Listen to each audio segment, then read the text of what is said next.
What is the best red light bed? Is there? Because I have one of those ones that you stand in front of. Mm-hmm. You know, that's what's a that one called? Juve wall. Juve, yeah. Is that good? Yeah, so that they're good, but the milliwatts of irradiance. But between all the beds that we tested, we actually make. We partnered with Da Vinci Medical and Theralight 360 to make one of the most powerful red light beds on the market. And what's it called? It's called the 10X. 10X. I'm gonna get one of those bitches. Health. What's it called? 10X. 10X Health Red Light Bed. It's made by Theralight 360. Pull that up, Jamie. Because I've always wondered. Just go to 10xhealthsystem.com. I barely use my on Juve. I think it does something. I feel better when I use it. That's it. That looks like a fucking spaceship. It does. So that's got 45,000 light diodes. That's 123 grand. Jeez, Louise. By milliwatts of irradiance, it's one of, if not the most powerful bed on the market. So what happens with this thing? What's the benefit of this sucker? So there's certain very specific. Look how you could just buy with Shop. Why don't you buy it? Yeah. Who the fuck's got that kind of credit card? I know. Well, this is what I get shit from online all the time. So before everybody starts killing me going, you got to buy a $123,000 light bed. Right. You can. Just add to your morning routine, exposing your skin to sunlight and getting out in first light and doing breath work. But this sounds like it's a lot better. Oh, this is incredible. I mean, so if you look at the wavelengths of light that are really therapeutic, the 680 to 720 nanometers, 810, and 940. There are other wavelengths, but those wavelengths in particular will do some very, very special things. Not only will they help improve collagen, elastin, fibrin synthesis in the skin, so red light therapy is actually very good for your skin. The longer you use a red light therapy bed, the more kind of youthful appearance you'll take on. Ooh, youthful appearance, young Jamie. You know you want that. Got to stay young. But the real magic happens in the mitochondria. And how often would you use something like this? I use mine 20 minutes a day as often every as I day. can. Every day if I can. Because I went to this place that was a hyperbaric chamber place, but they had a red light bed, and I was using it quite a bit. But they said you can't use it every day. I don't see any evidence that overexposure to those therapeutic wavelengths of red light is detrimental. Why would they tell you not to use it every day then? I have no idea, because they'll tell you to use it every day if you have an injury. And I'm like, well, does it not harm you when you have an injury, and it only harms you when you don't have an injury? I mean, if you got a little more sunlight exposure one day and had those same nanometers of wavelength passing through your skin, did you do damage on the days that you had slightly more sun exposure? Because, the real magic of red light, I mean, there's a lot of magic to red light, these, reduced inflammation, increased microvascular circulation. But really what happens inside the mitochondria, and I have kind of a saying that the presence of oxygen is the absence of disease. Because during my 20-year career in the mortality space, we did not find a single disease etiological pathway that did not have its roots in a lack of blood oxygen, or specifically was not exacerbated by a lack by hypoxia, right?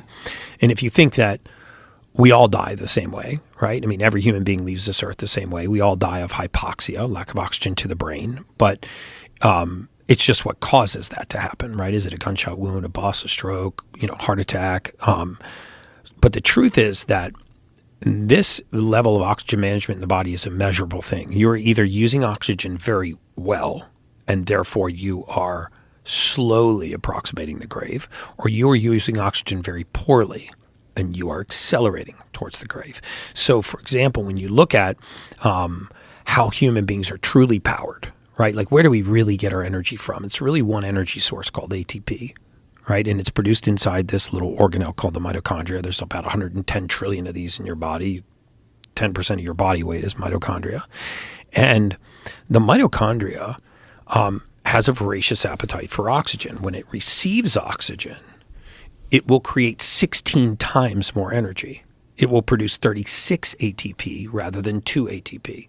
So imagine a little mitochondria that has a motor inside of it called the Krebs cycle. And every time this motor makes one revolution, it has two choices. It can either create 2 units of energy, 2 ATP, or it can create 36 units of energy, 36 ATP. The difference between a 16-fold increase or 16-fold decrease in energy is the presence of oxygen. And so if oxygen enters this cycle, right, it produces 16 times more energy. It puts out water, and it also puts out carbon dioxide. If there's no oxygen present, it only produces to ATP, and it releases lactic acid, and which, by the way, doesn't make your muscles burn, but it releases lactic acid. So what if when you used a red light bed, one of those wavelengths of light actually goes through the mitochondrial wall, and it goes into this motor. It goes into the Krebs cycle, and it actually kicks out a gas called mitochondrial nitric oxide and forces oxygen to dock. There's a little place in this motor called cytochrome C oxidase, and cytochrome C oxidase is like a one-armed man. He can either shake hands with oxygen or he can shake hands with nitric oxide, but he can't do both. So if I can get him to let go of nitric oxide and grab oxygen, I can get a 16-fold increase in mitochondrial output. Whoa.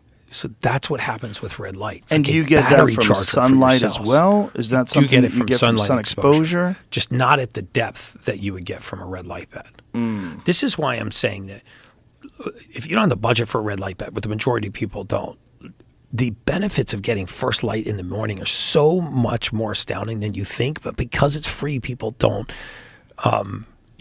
they don't think give of it it as the that credence. important. Yeah, they Right. don't think of it as that Think of it important. as woo-woo. Yeah, so this will go a few inches into the skin, 360 degrees around. If you look at photobiomodulation and the treatment of Parkinson's syndrome, like using red light therapy on the skull for neurogenic disorders and neuroinflammatory conditions, if you look at arthritic conditions, and all kinds of inflammatory pathologies in the body and the impact of photobiomodulation, it is astounding what light does in the human body. And what is the difference between like what that does and what like one of those Juve wall does? So it's the milliwatts of irradiance for one, which is the power, kind of how strong it's being pushed. Whether or not you can regulate the hertz, right? 528 hertz, 5,000 hertz, 1,000 hertz. This is kind of the frequency of the light, and then there's the different wavelengths hitting you at the same time. You generally find therapeutic wavelengths between 680 and 720 nanometers, specifically 810 and 940. Those are the ones that have the most clinical research on them. They're also extraordinarily safe. And so I think it's actually FDA approved for the skin and certain eye treatments, but I'd have to go back and check that. But I think it does. Red light does have an FDA approval. But laying in red light therapy every day